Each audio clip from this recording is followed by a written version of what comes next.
X Factor is a flipping robot of my own design. I've decided that this is a robot that I would like to share with you so that you may have the opportunity to build it yourself. I think it's an interesting design and one that you may not have seen before.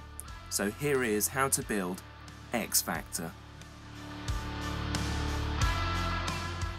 For this build you will need the following: a grey felt tip pen, a black felt tip pen, and a red felt tip pen.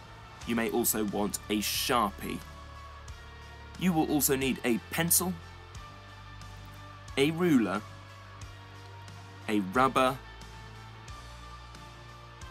a craft knife and cutting mat, don't forget the cutting mat, a pair of scissors, some sellotape, some duct tape, black preferable, and also your trusty hot melt glue gun with hot melt glue sticks, because no doubt you will run out. You will also need the build instructions, so if you haven't already, download them.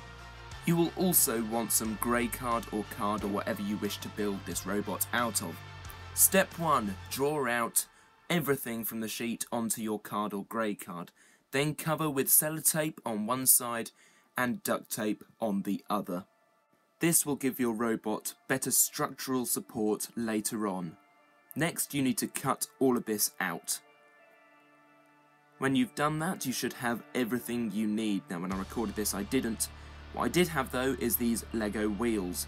I have cut some holes into the base plate, as you can see. If you would like to use proper Lego wheels, then cut them out, then attach like so, and also add the uprights at the front, as I have done here.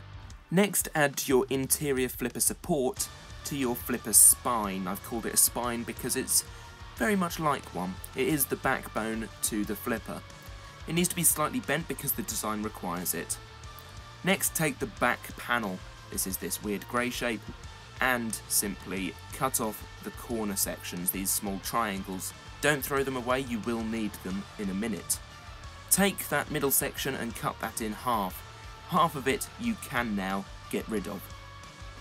Take one of those sections that you've just cut up and attach it to the bottom of the flipper. Then take the corner pieces, those triangles, and see where they need to be attached either side of the spine. Next, take the scoop section and bend it, much like Behemoth's front scoop. You then need to attach it to the front of that flipper. Now remember, the front is the flat side, not the arched side, so like this. You can now also attach the flipper itself to the robot. I've used duct tape on the inside and sellotape on the outside. You'll also notice I've cut down these sections. You won't need to do that because I designed it wrong to start with, but I have fixed it in the updated design, so don't worry about that. I've also added these two triangle support sections to the back. These should be on your instruction sheet. Lastly, attach all of the side panels. That includes the lower left side panel, the middle left side panel, and the two upper left side panels, which you can add supports for as well, and the right hand side exactly the same.